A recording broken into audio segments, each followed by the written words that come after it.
नमस्कार, सुदर्शन न्यूज के social media platform में आप सभी का बहुत बहुत स्वागत है। छत्तीसगढ़ में इन दिनों बजरंग दल को लेकर के कोहराम मचा हुआ है।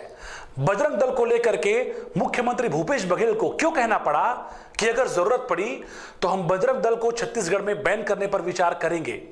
क्यों बजरंग दल के प्रांत संयोजक कह रहे हैं कि छत्तीसगढ़ के मुख्यमंत्री भूपेश बघेल और कांग्रेस पार्टी हिंदू विरोधी है।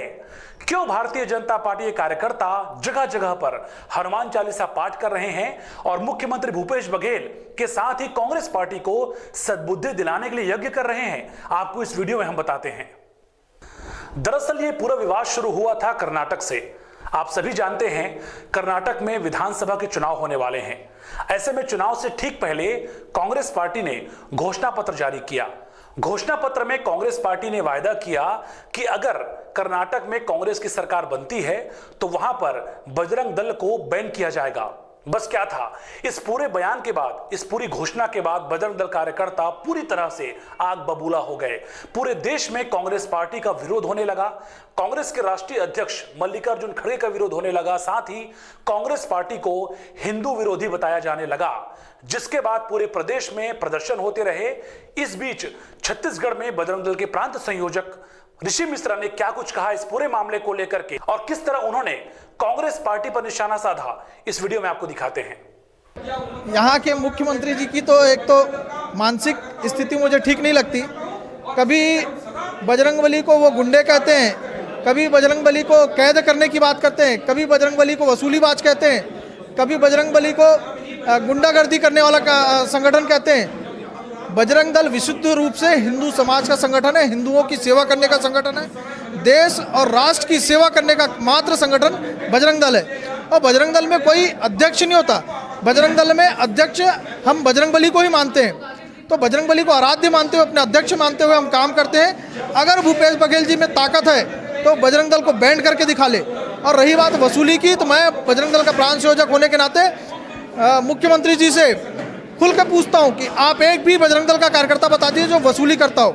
और रही बात देश भर में, प्रदेश भर में, प्रदेश की जनता देख रही है कि आप किस तरह से वसूली पूरे प्रदेश में कर रहे हैं। आपकी सुपर सीएम किस चीज़ में गई है, कितनी वसूली की है। ईडी आपके हर विधायक, हर दफ्तर में, हर अधिकारी के घर पे दस्तक दे रही है। इतना आपने खसूट लिया है छत्तीसगढ़ से, उसका आप चिंता मत करिए, आपको ठिकाना हिंदू समाज लगाने वाला है। इस बयान को लेकर आगे क्या कुछ रुख रहेगा बजरंग दल का? अगर भूपेश बघेल जी माफ़ी नहीं मांगते हैं, अगर भूपेश बघेल जी इस पे प्रतिक्रिया पे अड़गे रहते हैं, तो बजरंग दल इससे बड़ा उग्र आंदोलन करेगा।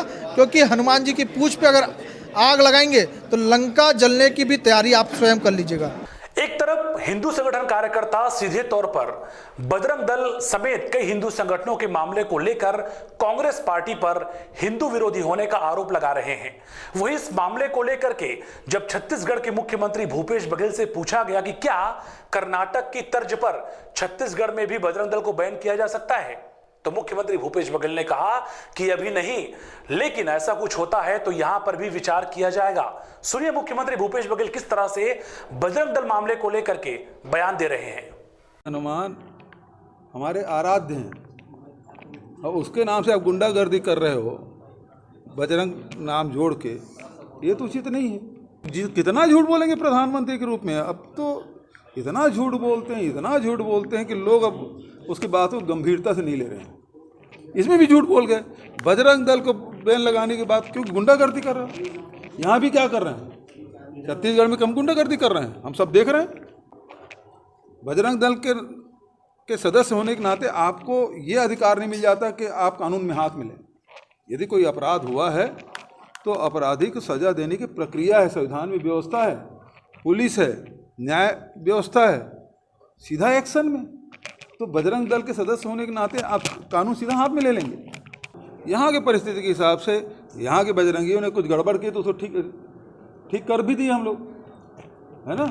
ज़रूरत पड़ेगी तो यहाँ भी सोचेंगे, लेकिन अभी वहाँ की समस्या के हिसाब से उस प्रदेश के जनप्रतिनिधियों ने, हमारी पार्टी के पदाधिकारियों ने जो सोचा है वो उसके हिसाब से।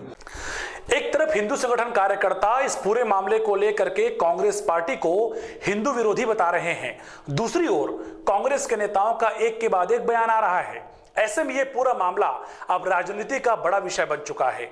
आज इस पूरे मामले को लेकर के छत्तीसगढ़ की राजधानी रायपुर में भारतीय जनता पार्टी के कार्यकर्ताओं ने अपने भाजपा विधायक के साथ में हनुमान चालीसा पाठ किया। इस दौरान भाजपा ने आरोप लगाया कि कांग्रेस को सद्बुद्धि आने की आवश्यकता है और इसीलिए हम हनुमान चालीसा पाठ कर रहे हैं। इस हनुमान चालीसा पाठ में महिला मोर्चा, युवा मोर्चा के साथ ही भारतीय जनता पार्टी के रायपुर दक्षिण विधानसभा से विधायक बृजमोहन अग्रवाल भी सम्मिलित हुए। क्या कहा विधायक ने और क्या कहा इस पूरे मामले को लेकर कांग्रेस पार्टी ने, आपको बताते हैं। कांग्रेस के राष्ट्रीय अध्यक्ष कहते हैं कि सनातन की स्थापना के लिए मोदी जी काम कर रहे हैं। कांग्रेस पार्टी कर्नाटक के अपने घोषणा पत्र में कहती है कि बजरंग दल पर प्रतिबंध लगाया जाएगा और हमारे प्रदेश के मुख्यमंत्री बिना किसी कारण के कहते हैं कि छत्तीसगढ़ में भी इस पर विचार किया जाएगा। अरे मुख्यमंत्री जी, जरा नक्सलियों पे कंट्रोल कर लो, जरा कानून व्यवस्था को संभाल लो, जरा माफियाओं को संभाल लो। और बजरंग दल बजरंगी हनुमान जी के भक्त हैं। हनुमान जी के भक्तों पर, हनुमान जी पर आप प्रतिबंध लगाने की हिमाकत नहीं कर सकते। हाथ ठिकाने लग जाएंगे, हनुमान जी आपको ठिकाने लगा देंगे। हनुमान चालीसा का पाठ करने से भाजपा नेताओं के मन में जो विमनस्ता के, नफरत के और कटुता के जो भाव बैठे हैं उसका नाश होगा। बजरंग दल पर पूरे देश में कहीं अभी बैन नहीं लगा है। बैन लगाने की बात कही गई है, लेकिन भाजपा के नेताओं को बताना चाहिए कि कर्नाटक और गोवा की उनकी सरकार ने श्री राम सेना पर बैन क्यों लगाया था। भाजपा एक और जय श्री राम का नारा लगाती है, दूसरी ओर कर्नाटक और गोवा में श्री राम सेना पर बैन लगाती है।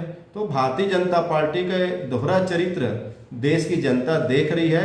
भारतीय जनता पार्टी इस देश के मूल मुद्दों से जनता का ध्यान भटकाने के लिए कर्नाटक में भाजपा की 40% कमीशन खोरी करने वाली सरकार की नाकामी को पर्दा करने के लिए इस प्रकार की राजनीति कर रही है। छत्तीसगढ़ में इस साल के आखिर में विधानसभा के चुनाव होने वाले हैं। ऐसे में स्वाभाविक तौर पर ऐसे मामलों पर जोर पड़ना स्वाभाविक है। ऐसे में माना जा रहा है कि बजरंग दल मामले को लेकर के मामला इतना जल्दी शांत नहीं होने वाला है, बल्कि इस मामले को लेकर के राजनीति भी लंबी होगी। साथ ही इस मामले को लेकर के फिलहाल बयानबाजी का दौर चलता रहेगा। किस तरह से छत्तीसगढ़ की सियासत मोड़ ले रही है, किस तरह से छत्तीसगढ़ में सियासी संग्राम मचा हुआ है, सारी जानकारी आपको हम अपने सोशल मीडिया प्लेटफॉर्म के जरिए देते रहेंगे। इसीलिए आप सभी हमारे साथ लगातार जुड़े रहिए और देखते रहिए राष्ट्रहित सर्वप्रथम कहते हुए सुदर्शन न्यूज। जय हिंद।